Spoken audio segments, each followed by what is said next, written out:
Hello and welcome to Non-Stop Wrestling Chat. My name is Barry and we're here for a Let's Talk About It. Today we're going to be talking about WWE.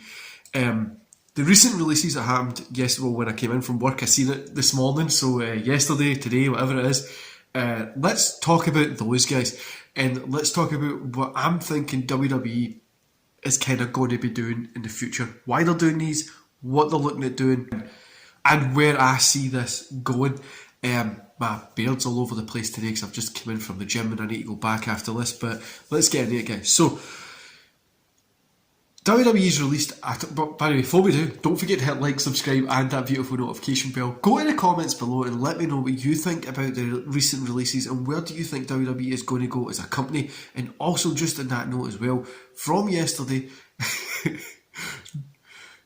if you get offended by anything I say in my video or you don't agree with anything that I say in my video, then just deal with it. We don't need to agree on everything. That's the beauty of this fucked up sport wrestling. But let's get into it, guys. What the fuck has WWE done? So what? I'm honestly, I'm shocked. Big one for me that I'm shocked about is John Morrison, because I think the guy's got a ton of star potential. He's got the look, he's got everything there, right? I know he's a wee bit getting on the older side and WWE don't want it anymore. But I mean, why would you let him go? Like, he's a star. He just was in the main thing with the Miz, do you know what I mean? And he was the Damien Priest stuff and the rapper guy and stuff like that. And don't expect me to remember the name of this rapper guy because I'm not going to. But and then the big surprise as well was, I'm not a big fan of Hit Row, right? I wasn't a big fan of them. I didn't think they were good in the ring, had a good character, but for me it wasn't the type that I want to see. But they just brought them up to the main roster and then let them go, which blows my mind as well. Like, they were doing shit with them. They must have had a plan set and they just let them go. It seems like they don't have any thought behind this at all. One thing that I found on Twitter is Top Dollar saying, stop comparing us to other people who, stop comparing us to other people who couldn't transition to the main roster. We can promo, thanks, management, let go. What the hell is going on? So who did we get released? John Morrison, Isaiah Scott, Top Dollar, who else? Adonis, Tegan Knox, Drake Maverick, Shane Thorne. Maverick's been there before, isn't he? Jackson Riker. I was sure Riker got released ages ago, but apparently no. They have honestly released a ton of people this year. So I'm going to post a link to an article and it's got pretty much everybody that's been released the past couple of years. You've got Fiend Bobby Fish, who's doing cool stuff on MLW and over on AEW as well. Braun Strowman, Bray Wyatt, Bronson Reed, Buddy Murphy, Chase Parker, Chelsea Green, Kurt Stallion, Desmond Toney, Drake Maverick, Amber Moon, Eva Marie, Fandango, Frankie Monet, Keith Lee. I'm just going through some of these. John Morrison, Karrion Kross. I don't know why they let him go. Killian Dane, Ruff, just looking through some of these. Mickey James, Mojo Rawley, Nia Jax, Peyton Royce, Ruby Riott, Samoa Joe, Scarlett Bordeaux, obviously with Karrion Kross. This is like Tegan Knox, Top Dollar, like we already says, Tyler Rush, Tyler Breeze. Just a ton of people have been let go. Now, my thoughts on this is, I don't know why they would be doing this. There's a ton of cool characters and cool, like Aleister Black, for example, Malachi Black at the minute. He's went to AEW and the guy's putting on a great show. Do you know what I mean? He's great work, great character, great in-ring work. Why couldn't you have done that in WWE? That's what I don't get, and maybe it's just the writers don't have the vision for it, and also it might be they're the main company, they're number one. They don't want to look at what number two's doing, so they don't have anywhere to look, they don't have anywhere to get ideas from, and I don't think a lot of these writers want to look back into the past either, because a lot of them might not be wrestling fans. I know this from first hand experience. There's a lot of writers there that don't know really what wrestling is as a whole. Do you know what I mean? Is the beauty of the sport. They don't really get it, and that's where we come in. That's where we get it.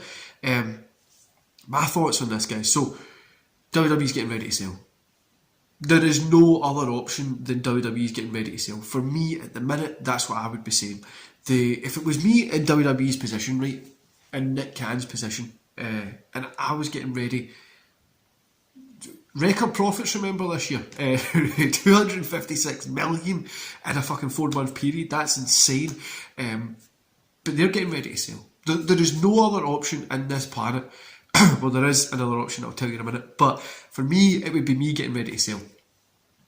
Getting those profits up, lowering the roster, keeping costs down, cutting back here and there, still hitting over 1 million here and there, 2 million for your shows, which is good viewership at the minute as well for TV, and start looking at buyers. Disney, Universal, whatever, who's looking at buying? And I would probably say it's going to be Disney. It's going to come in and pick these guys up to put them on their app.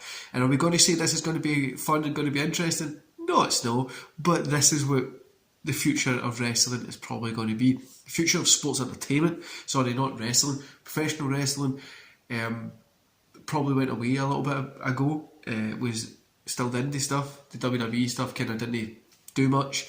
And then we're probably going to be getting AEW's going to be the main company, and I don't know if I want them to be the main company since they do make mistakes as well. But this might be a way that we can open up to a newer company coming in. Now, the second thing is what they could do here is they could be setting up for just flooding those independents, right? So this happens a lot as well, is you flood the market, right? So they're flooding the market with all these great guys. AEW is buying them up, and whoever else is buying them up. The next level competition, right? So you've got AEW, Impact Wrestling, all these kind of guys down here. WWE floods the market. All these guys buy them up, and then WWE just wait for 6 months, wait for these guys to build them up, and buy them all back. Because people might be upset about it, but they promise them the world, and they promise them your family aren't going to need to work ever again because I'm going to pay you 12 million a year. Do you know what I mean? Like, there is a possibility that they can turn around and do some fucking shit like that. I hope they don't, but that is a possibility. But for me, really at the bottom of my heart, they're getting ready to sell. That's what I'm believing in at the minute. And also, if you look at how many people have been released, right, they could literally, someday, big pockets, big Saudi pockets maybe, come in and set up a company in America, the UK or wherever, and just splash the cash. Just, let's get all these guys. You've got Braun Strowman, Keith Lee, Karrion Kross, you could even Eva Marie, you could even get Nia Jax, you get all these people that have got name recognition. Even if it's bad name recognition, they've got name recognition.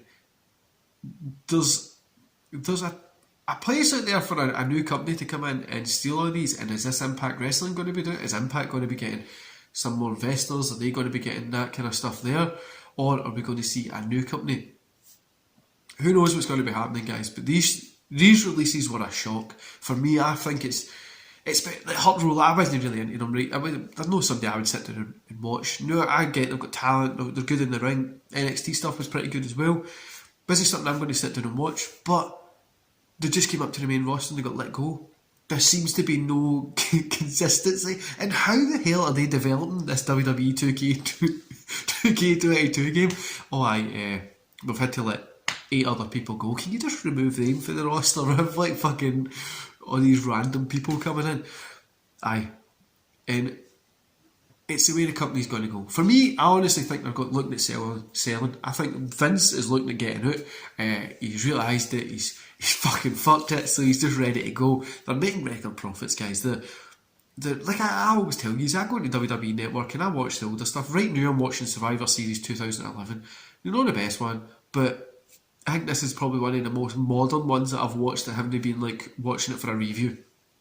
I normally stick 2010 backwards, and I think a lot of people do the exact same. Now I know there's good matches up above that as well, but I don't sit and watch a whole pay-per-view above that. I'm just watching this, I've put it on while I'm doing some work. But Honestly, they're looking at selling. That's what I would. That has to be. That's the only option that I can see. Anyway, guys, I'm going to love yous and leave yous there. I hope you enjoy the rest of your day, and I'll see you back here tomorrow for a pretty jam-packed weekend. So I've got Impact Wrestling predictions. Hopefully, will be going up tomorrow night. I've also got obviously SmackDown and Rampage. Then Survivor Series predictions, the Impact Wrestling Turning Point review on Sunday as well, and then we've got Survivor Series review on Monday. So content's a bit hectic, but you get to look at my beautiful face, so that's all you can really ask for. Anyway, guys, enjoy the rest of the day, and I'll see you back here tomorrow. See you later.